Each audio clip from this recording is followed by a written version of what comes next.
friend Wayne Turner to chat about turning 65 years old. Wayne celebrated his birthday on October 19th. Mine is on October 22nd.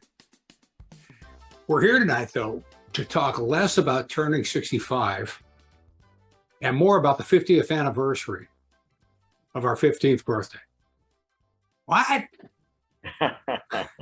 Who talks about the 50th anniversary of the 15th birthday? Well, it was our 15th birthday. It was during the week of our 15th birthday when the Oakland A's won the World Series in 1972 by taking down the big, bad red machine, the Cincinnati Reds. Wayne, happy birthday. Thanks, and happy birthday to you as well. All right. This is fantastic. The 1972 World Series, the 1972 Oakland A's, what did they mean to you? They were everything at the time. I mean, the A's were still relatively new to Oakland, but at the same time, you know, they had a bad year the first year. They got a little better, then they went on that roll. That was some of the most incredible time of my life, or our lives. I mean, I can remember back, you know, every day we'd be at football practice looking at, you know, looking at our watches like, come on, coach, we need to get out of here. We got baseball to go watch, World Series, you know? So yeah, that was some of the best time of my life. Yeah, it was good stuff. I like the way you talked about football practice because I'll never forget the day the A's won a big one.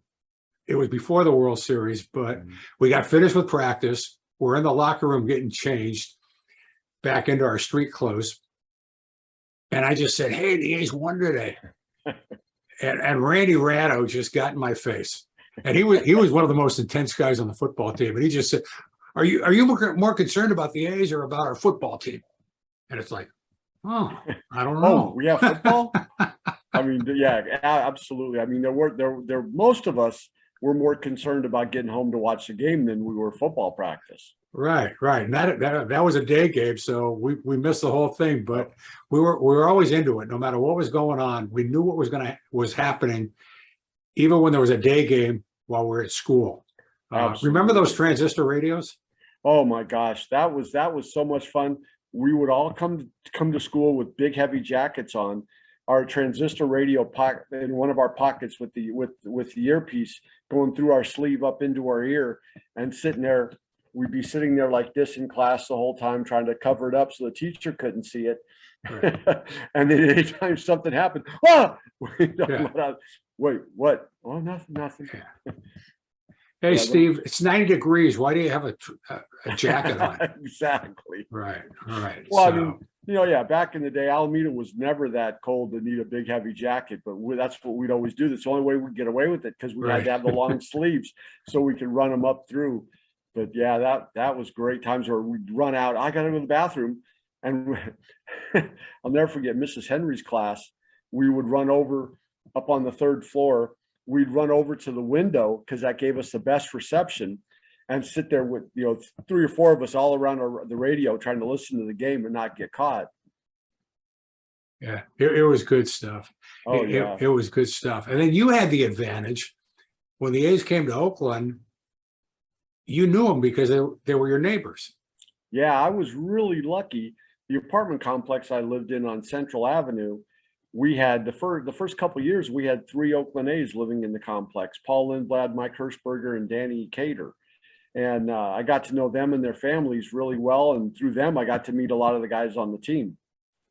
We'd go out. It was great because Danny Cater had real young kids at the time. Paul Lindblad had nothing but girls. But Mike Hirschberger had a boy and a girl, and the boy was a couple years younger than us, but him and I became really good friends.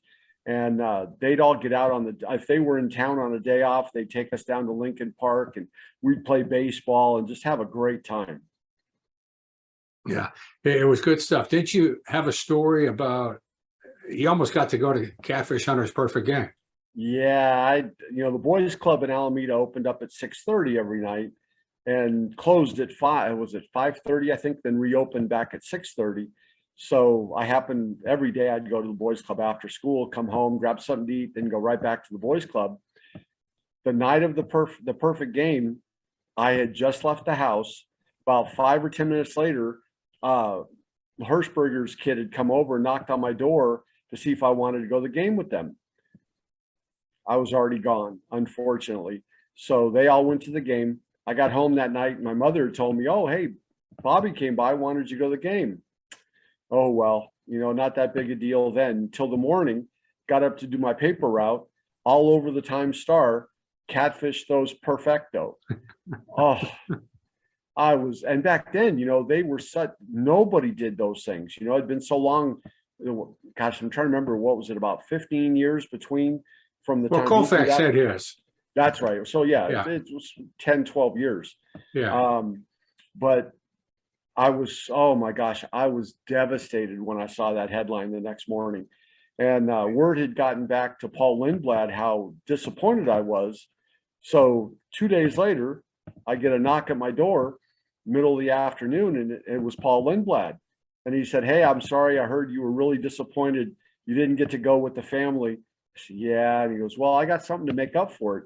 Pulls this hat from behind his back, and it was one of Catfish's hats. Oh, It wow. had the 2-7 on the bill. And remember back then, the hats, you couldn't buy those things anywhere.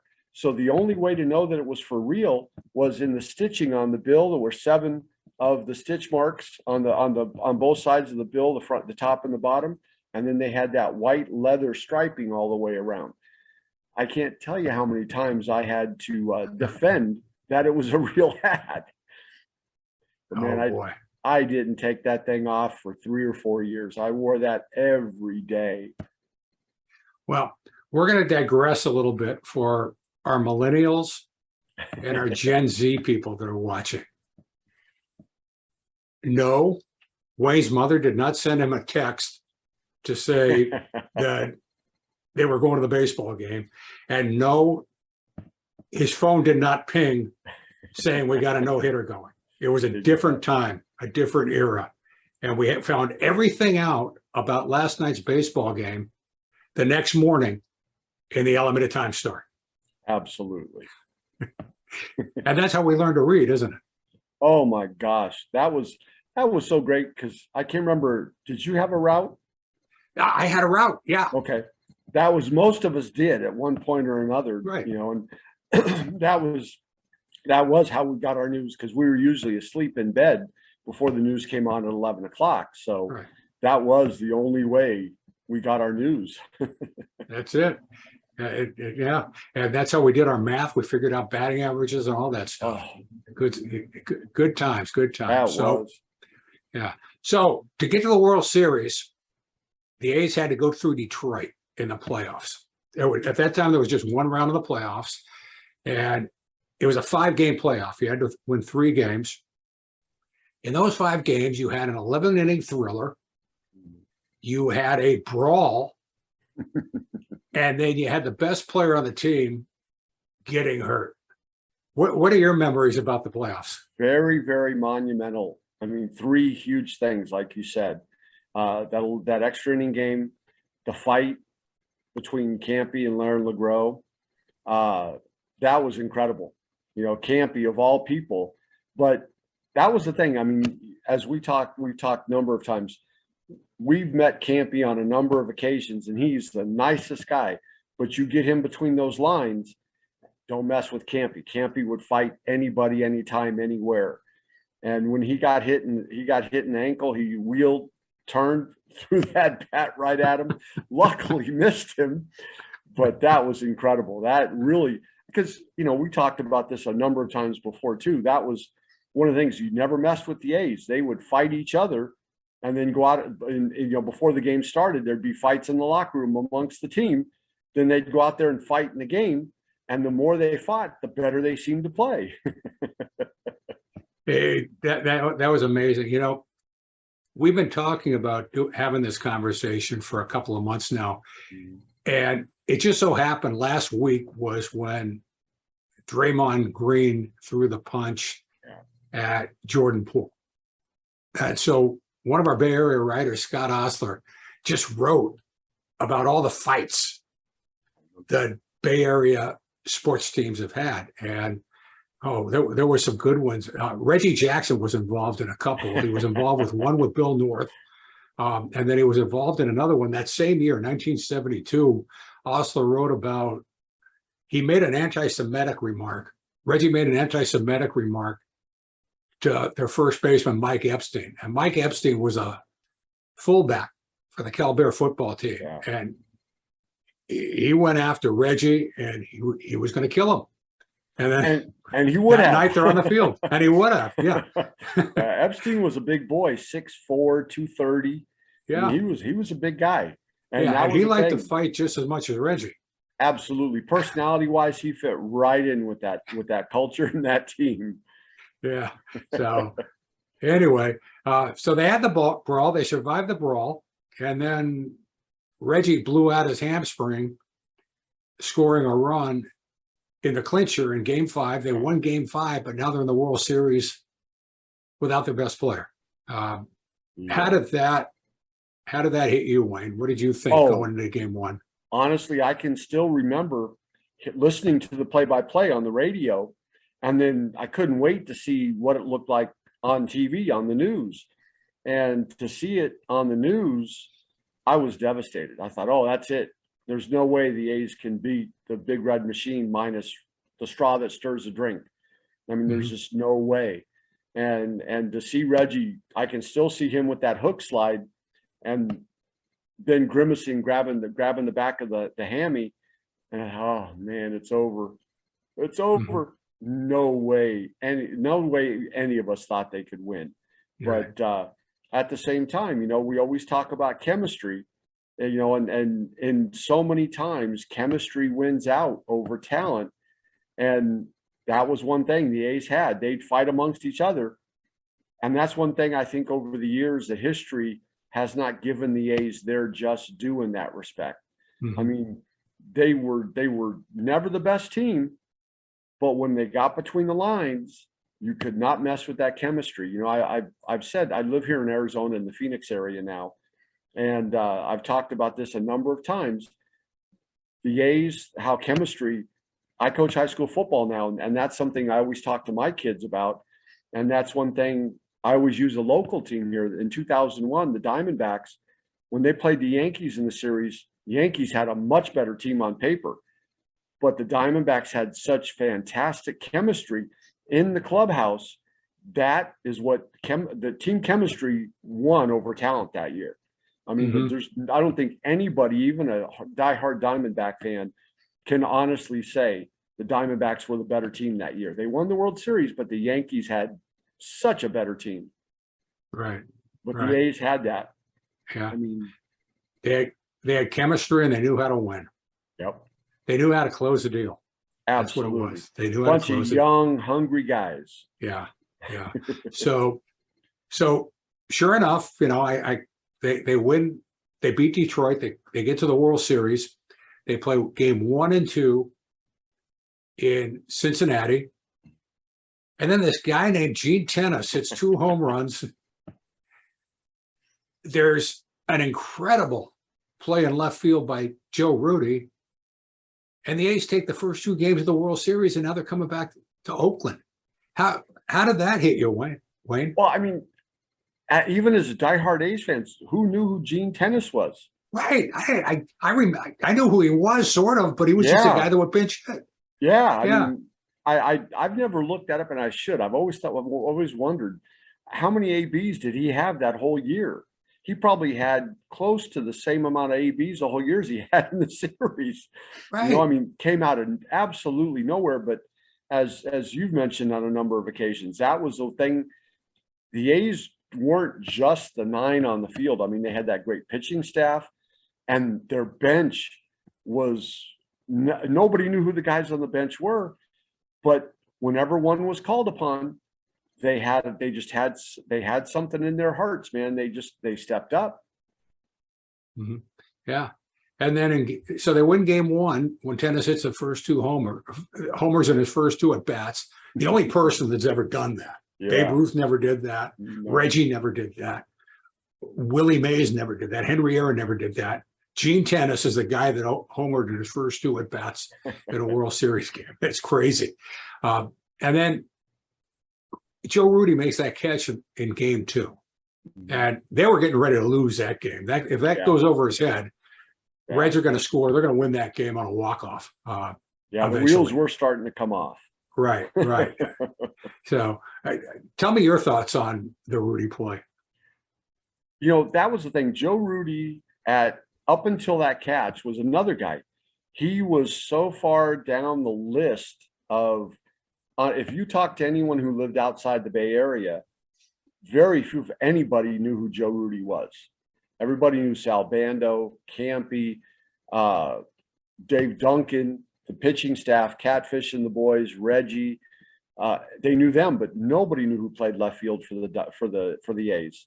And for Joe to make that catch, I mean, that catch solidified Joe Rudy's name in baseball history. I remember Reggie was the greatest. And I don't know when it was. It was sometime after that, after Rudy became as much of a star as he was going to become. Reggie said he's the most overrated, underrated player in the world. He had some great lines. Yeah. Oh yeah. And he's still coming up with them. But, so now they're up 2-0, and they're going home. And you got game 3, 4, and 5 at the Coliseum. Tennis hits 2 more home runs. There's the craziest strikeout when Johnny Bench thinks he's going to get intentionally walked. And then a dramatic play at the plate to give Cincinnati a win. So Cincinnati comes in and they did what they had to do. They took 2 out of 3 in Oakland. And then there was a walk-off win too. The A's walked Cincinnati off, I think, in game 4. I think that was a game on your birthday. Yeah. As a matter of fact, You know that we've talked about this so many times before, talking about the strikeout of Bench. I mean, in my opinion, I think it's the greatest single managerial move I've ever seen in a World Series game. I mean, that faked out everybody. Nobody thought that they were going to come in and groove that third strike right down the chute to Bench. I mean, they put the hand out, ball 4. We're like, okay, you're going to walk him. Oh no, that was incredible. I mean, Dick Williams was such a great baseball strategist. Yeah. Well, he sold it. I remember when he went out to the mound, and who was it? Raleigh Fingers? Yeah. Yeah. So he's talking to Raleigh Fingers. He's pointing to first base. He's pointing to the bench. He's pointing to first base. I mean, he was so dramatic. And it was a 3-2 pitch. So, I mean, that was kind of weird going to the intentional walk on a 3-2 pitch. But was it, I don't know, remember it was Dave Duncan or Gene Tennis behind the plate? I think it was Duncan. Okay, so Duncan sticks his right arm out and Fingers just throws it right down the middle. Bench takes it and walks back to the dugout, strike 3. It was just awesome. I've often wondered how, because Johnny Bench has never been known as a nice guy. He's always been a guy with a little bit of a chip on his shoulder. And I wonder, I've often wondered if you could get Johnny Bench alone and he would tell you how upset is he. I bet you to this day, that's probably the one play that steams him the most, because he even got deked. I mean, he fell for it. Yeah. And he's a catcher. He made a whole career out of finding ways to, get over on a batter. Absolutely. To help his pitcher out. So that's it. That's it. Well, he made up for it the next day because he took that throw from Joe Morgan and blocked the plate and tagged John Odom out. And that was a game the A's could have clinched. Absolutely. Tennis hit another home run, and Rudy made that great play in game 2. I think Joe Morgan made one of the greatest plays ever when he caught that foul ball, threw a strike to Bench, and Bench blocked the plate to send the series back to Cincinnati. Yeah, I remember that play pretty well. I thought, as mad as I was, at the same time I was like, okay, Joe's an Oakland boy, so he got to give him props. He did his thing at home, so that was kind of cool. But at the same time, that one really broke my heart. I thought when that play happened, I thought, oh, this is not going well. The momentum is now kind of shifting back towards Cincinnati. Yeah, it was. And game 6 and 7 was a blowout in game 6. Yeah. And that, yeah, I mean, it was like, all right, we played 5 games and the A's had their way and they got 3 of them. But for game 6, it looked like the big red machine was going to get them. Yeah, that was the first time. That was the first time in the series where the big red machine really showed up. Mm-hmm. The A's had pretty much kept them in check. And like, I've heard you say a million times before, the A's bullpen, the A's were the team back in there. They were really one of the first teams to really utilize a bullpen the way teams today utilize bullpens. I mean, Right. Fingers, what do you have? I mean, he only had I think it's somewhere like 33 saves or something that year. He didn't have a whole lot of saves, but for that time period, that was incredible. Yeah. I mean, nobody had saves like that. Right. And the A's, like, before too, we were talking about this and you were saying how, that blowout was the best thing that ever happened to Oakland because it gave Dick Williams a chance to rest those guys so they were all ready to go for game 7, which luckily they stepped up. They stepped up. Yeah. Fingers got the day off on game 6 when it was a blowout. And then it was him and Daryl Knowles. Yep. And those 2 guys, they were lights out. And it was the first time I think the bullpen was just as important, if not more, than the starters were. Yeah. Right. So let's talk about that a little bit. So you had a pitching staff: Catfish Hunter, Vida Blue, Ken Holtzman, John Blue Moon Odom. They were the horses. And then there was a guy named, a left-hander named Dave Hamilton, who would be a spot starter. And I mean, that was a staff. That was unbelievable. Yeah. And that's the thing. The A's over the years, I think them more so than most any other franchise except the Yankees have always had, not always rather, but every once in a while they'll come out with an exceptional staff. I mean, the A's have turned so many reclamation projects into stars as starters, I think, than anybody. I mean, the Yankees, they'll sign stars. The A's have had a history of taking guys that were Dave Stewart, that was Right. they were journeymen. He got to Oakland, all of a sudden it was lights out. Dave had that great run, and the A's did that as well. Holtzman was a guy, I mean, he was always really good, but he got so much better in that period with the A's. I mean, Catfish, he was always my favorite, even before the perfect game, and I got that hat. I mean, that guy, they always used to talk about how, he can't even break a pane of glass. Mm-hmm. But, and say what you want about Mike Maddox, nobody could hit a spot like Catfish. Nobody. Yeah, he gives you the comfortable 0 for 4. Oh yeah, absolutely. And you the whole time going back to the hotel, shaking your head. How could I couldn't hit that? Yeah. I mean, the thing was floating up there, and you still couldn't hit it. Yeah. Holtzman was one. I actually, when he got traded, a lot of people were upset about the trade. They traded Rick Monday straight up for Ken Holtzman. And Monday was like the face of the team. Oh, yeah. When they came to Oakland. He was a center fielder, and he ended up by winning a World Series with the Dodgers. But Holtzman, I remembered Holtzman because he pitched 2 no-hitters with the Cubs. Mm-hmm. And this guy, this is going to be good. Oh, yeah. And they had it for maybe 2 or 3 years. All 3 of them, Catfish, Vida, and Holtzman, were 20-game winners. And it was a staff. It was a staff. And then, you had Blue Moon Odom, who did a little bit of everything. Yeah, we've talked about that before as well.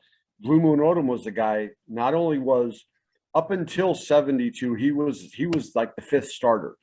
So he wouldn't get the number of starts like everybody else. And Blue Moon always seemed to be the guy. You know, played they once or twice a month they were playing double headers on a Sunday. Mhm. And Blue Moon Odom was always the guy who threw game two. Yeah. Always, Yeah. but he would have that. He was such a good athlete. He would pinch run or pinch hit in the first game, Mhm. and Johnny, I mean, man, Blue Moon swung the bat. He hit 5, 6 home runs a couple times in a year. Mhm. I mean, Yeah, that guy, he was fast as lightning and he could swing the lumber. that's right. Yeah, he was a great athlete. He Great was. athlete. And then Gene Tennis and Dave Duncan were the catchers. We talked about tennis. Uh, what about Duncan? He ended up by being a great pitching coach. Oh yeah. I mean, he was a well above average catcher, not a great catcher by any means, but at the same time, I always thought he didn't get the credit he deserved as handling his pitchers. He was really good with the signals and taking and calling the game.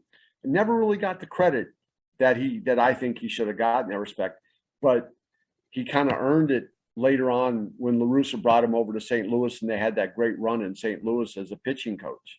Yeah. Well, he had the run in Oakland too. I mean, you Yeah, talked about Dave Stewart. yeah, They had 3 reclamation projects. They had Stewart, Bob Welch, and Storm Davis. yeah. And Duncan, Duncan had a hand in those 3 pitchers and Oh getting the yeah. World Series 3 times in the 80s. Yeah, I mean, especially you look at the job he did with Welch. I mean, nobody wanted Welch just because of all the off the field issues he was having.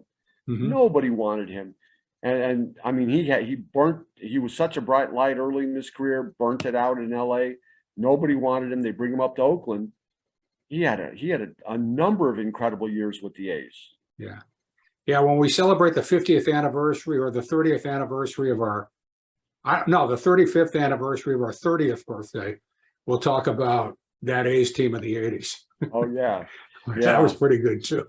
But Well, yeah, I have probably my first no, yeah, probably my second worst baseball memory was I was at that the Dodger series, and Game 5 was on my birthday. So I had so I and I was there with my dad, yeah, and we sat. It was great. He had season tickets behind the A's dugout, and I sat next to Neil Diamond, you sat next to and he boy, if that was. game was in Boston, that would have been something. Oh yeah, he was sick as a dog. Had the flu. I mean, he was all bundled up. He had his 2 kids who were real young, and then his bodyguard with him. He must have dropped back then. He must have dropped well over $1,000 in the team shop. The kids every couple innings were making runs with the bodyguard up to the team shop, and every time they came back with handfuls of stuff. And he just sat there the whole time, and I felt so bad. He was so sick, Yeah. but Herschel won the series. Game got over. My dad looked at me, let's go. And I didn't want to leave. I sat there and I watched the Dodgers celebrate. I wanted to be miserable. I Yeah. was so upset. Yeah. Boy, that's another difference. Now you're talking about the 80s. Yeah, If somebody shows up at a ball game sitting next to you sick now, you're going to run the other way. absolutely. And the funny thing was, I mean, The good old days when there was no COVID. absolutely. Back then, he had a beanie on and he hadn't shaved in a week, it looked like. So, I mean, you really couldn't tell if you looked at him from a distance, you would have never known it was him, but sitting next to me for about an hour, then, oh, wow, that's Neil Diamond. That's wild. And my dad, being deaf, didn't know who he was. So I had to explain to my dad who he was. My dad went, "Oh, okay." No, he could care less. But I mean, I wasn't geeking out or anything. But at the time, I mean, I wasn't a huge fan of his music, and this was even before he was starting to have that late in his career life with everybody going crazy with the song in Boston. Now it's played all over the country, Oh, everywhere. that's right. Sweet Caroline. Yeah, I mean, every stadium plays that now. Yeah. So you had You had Tennis and Duncan behind the plate. Then you had an infield. Sometimes Tennis played first base, but it was mostly Epstein, Dick Green, Campy, and Sal Bando. No Hall of Famers there, but they were nails. Well, you know, Campy probably of all four of those spots, Campy's a guy. If any of them, the closest to the Hall of Fame, I think, would be Campy, just based on he won so many stolen base crowns. Mhm. You know, he was such a good defensive shortstop. Wasn't the greatest hitter, but whenever you needed a big hit, Campy was the guy. Yeah, and he'd run into one once in a while and hit one out. He was a little guy, but he had power, and I think he was the heart and soul of that team. Even Reggie was a superstar, and then they had the pitching staff, but Camp and Harris was a glue. Oh yeah, yeah. If you made Campy upset, you were going to pay the price, because everybody got upset and jumped on Campy's back. Right. And then Bando was a manager on the field. Absolutely. Right. Yep. Right. Captain Sal. They called him Captain that for Sal. a reason. All right. And I'm going to give you 4 names. Now, I'm going to leave Reggie off because he didn't play in the World Series, but I'm going to give you 4 names: Joe Rudy, Angel Manuel, George Hendrick, and Matty Alou. And the A's never won. Here's a trivia question. The A's never won a divisional title without an Alou brother.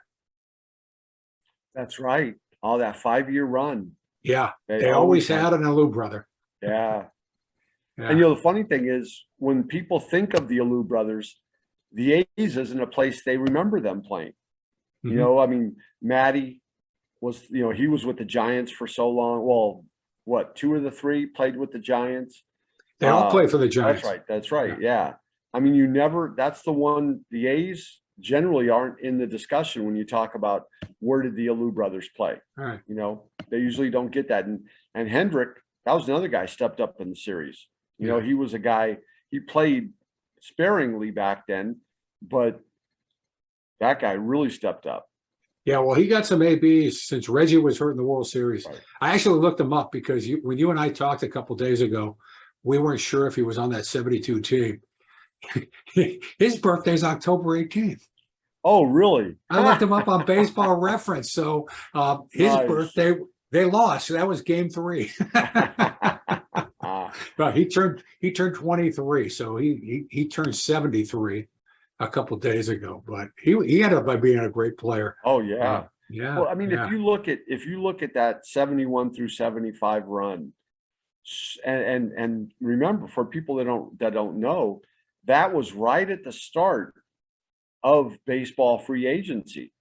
Mm-hmm. And so many of those A's, in deference to Charlie Finley, left to greener pastures and became superstars on other teams. Right. I mean, if the A's could have kept those guys together, oh my goodness. I mean, that 5-year run could have been 8, 9, 10 years. Yeah, it was weird because Finley got so much talent. He had a skeleton crew. He didn't really have a big group of scouts, but he had a good relationship with the coach, Bobby Winkles, at Arizona State. And he got, who was it? Bando, Rick Monday, and who was the third? There was 3. I can't remember. I remember there were 3 from here. Bando, Rick Monday, and we'll come up with the third one. Yeah. But anyway, but he had a great relationship. Oh, Reggie. Pardon? Reggie Jackson. Arizona State? Yeah. Yeah. Wow. So it was Bando, Rick Monday, and Reggie Jackson. So yeah. If you look at, has been quite the pipeline to the major leagues for a long, long time. I mean, there's been some incredible talent. I mean, Barry Bonds. There's been a lot of Bob Horner. mm-hmm. There's been a lot of great talent that's come out of Arizona State. Right. So that was the outfield, and they had a bench, and Don Mincher got a big hit. Gonzalo Marquez. Yeah. He got so many big hits that postseason, and then we never saw him again. No. Yeah. And that was the thing we talked about again the other day. If you look at all three of those World Series runs, there was always somebody, one guy that would step up, had a great World Series, and you never saw or heard from him again. It was Right. like his whole career was based on that World Series and then vanished. Right. Yeah, but just amazing names, amazing characters. We talked about Dick Williams. We talked a little bit about Charlie Finley, but I want to go deeper into Charlie Finley because he put together the team. They were all his guys, and then he blew it up. Yeah. And he left us. If it's possible to win 3 World Series in a row and be unsatisfied, Oh, we didn't see it finish up. No. It was just like stopped in his tracks. yeah. He completely blew that team up, Mhm. and that Charlie Finley in so many ways was an incredible owner. I mean, he was so good for the game in so many ways, but for everything you can say that he was good for the game, he was also bad for the team in so many ways. So I mean, he'll never get any credit because think about all the fights he had over the years with Bowie Kuhn. I mean, those two, he was always fighting with somebody. Even he would his fights with his managers are legendary. I mean, we've talked before about how that picture when the A's won the series with Charlie O and Dick Williams and their wives hugging and kissing on top of the dugout Right. was such a wow. They almost look like they like each other there. Yeah, we actually weren't ready for that. No. Yeah. That was another way. We really didn't get it. We just said, the A's got blown out in Game 6, and then they won Game 7. But I don't remember a lot of Game 7. I remember that Gene Tennis got a big hit. I think he knocked in the winning run. But do you remember much about Game 7? No. All I remember is the celebration that Right. they won. And that was great because we were talking before that I was really fortunate. I grew up in a single parent household, but yet my mom was the absolute coolest in so many respects. She used to work she worked at Sambo's down on Webster Street. Oh boy. And so many of the players for the Raiders and the A's would come in and have breakfast, and they'd sit in her station. Mhm. And so we were, that way too. She was getting free tickets for everything, but she had gotten to know the guy who was the manager of the restaurant in the Oakland airport. And so when the A's won, I got home from school and game got over, won. She said, "Hey, do you want to go to the airport tonight to see them come in?" I didn't have to ask her. She asked me if I wanted to go. And so grabbed a couple guys and we went to the restaurant.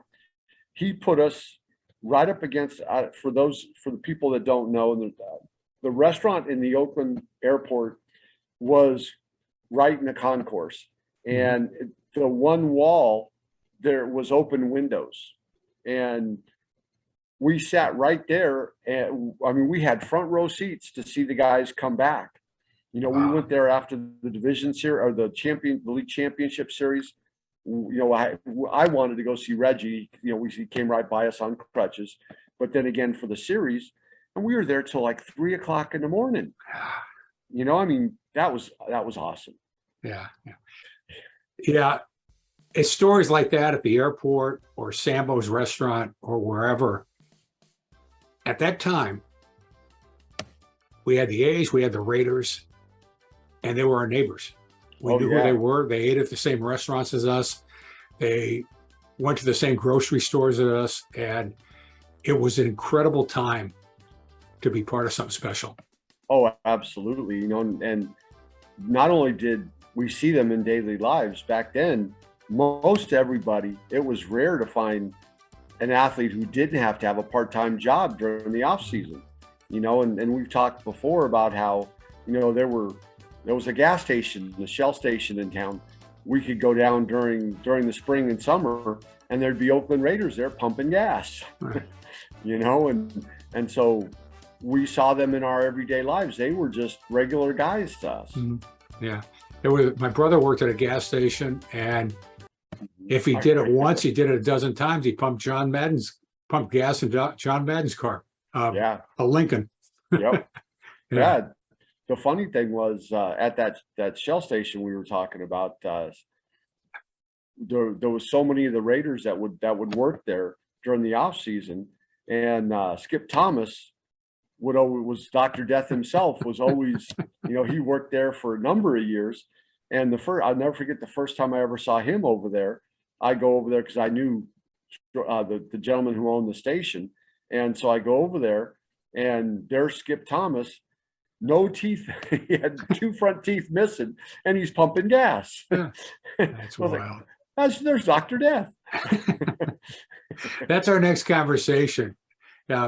We're about to wrap up our conversation for the A's, but 1972 was a really compelling season for the Raiders. And Wayne, I want to get with you in December because there was Yeah. a monumental moment in football history. It'll be the 50th anniversary. We've got to talk about that. Some people might guess right now what it is, but we're not going to spill the beans. No. But that's going to be our next conversation. So, Wayne, I'm going to give you the last word. The 1972 Oakland A's. How did you feel? What did it mean to you? I mean, that was, of all, to this day, I mean, okay, I've lived here in Arizona long enough. I was here when the Diamondbacks won their world championship.